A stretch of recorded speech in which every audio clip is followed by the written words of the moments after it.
कबीर का दोहा। माला फेरत जुग भया, फिरा न मन का फेर। कर का मन का डार दे, मन का फेर। यह दोहा संत कबीर की अद्भुत आध्यात्मिक गहराई और व्यावहारिक सोच का परिचायक है।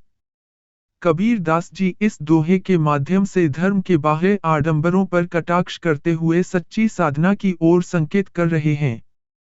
पहले पंक्ति में कबीर कहते हैं कि कोई व्यक्ति वर्षों से, युगों तक माला फेरता रहा है, अर्थात वह रोज अपने हाथ में तुलसी, रुद्राक्ष या अन्य माला लेकर भगवान का नाम जपता है, लेकिन उसके मन में कोई परिवर्तन नहीं आया। उसका मन आज भी वैसा ही चंचल, कामनाओं से भरा हुआ, मोह माया में उलझा हुआ है। उसका क्रोध, लालच, ईर्ष्या, घृणा जैसी प्रवृत्तियां जस की तस बनी हुई हैं। यहाँ कबीर हमें यह समझाते हैं कि केवल हाथ से माला फेरने से, केवल शारीरिक क्रियाओं से आध्यात्मिक उन्नति नहीं होती। यदि मन में शुद्धता, एकाग्रता और ईश्वर के प्रति प्रेम नहीं है, तो साधना मात्र एक दिखावा बन जाती है। दूसरी पंक्ति में कबीर एक समाधान सुझाते हैं। वे कहते हैं कि यदि तुम सच में भगवान को पाना चाहते हो, तो पहले अपने हाथ की माला, जो बाहरी साधन है, को त्याग दो और मन की माला फेरो।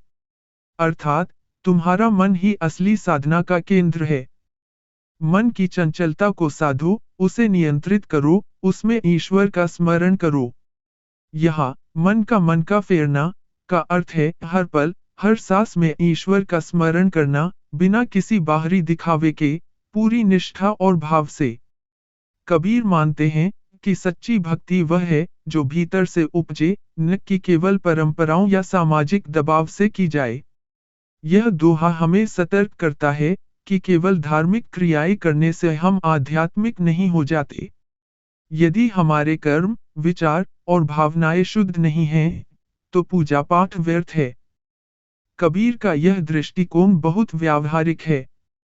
वह चाहते हैं कि साधक बाहरी पूजा से ज्यादा आत्म मंथन करे, अपने भीतर झांके और अपने मन की दशा को सुधारे। सच्ची भक्ति तब होती है जब हमारा मन स्वच्छ हो, हम अहंकार, द्वेष और लोभ से ऊपर उठें और हर कार्य में ईश्वर का स्मरण रखें। कबीर का यह दोहा हमें सच्चे साधक बनने की प्रेरणा देता है। यह हमें दिखावे और बाहरी आडंबरों से ऊपर उठकर सच्चे अर्थों में आत्मा से जुड़ने का मार्ग दिखाता है। यह हमें यह सिखाता है कि साधना का मूल उद्देश्य मन की शुद्धता और आंतरिक परिवर्तन होना चाहिए। जब मन शांत और स्थिर होगा, तभी ईश्वर की अनुभूति संभव है।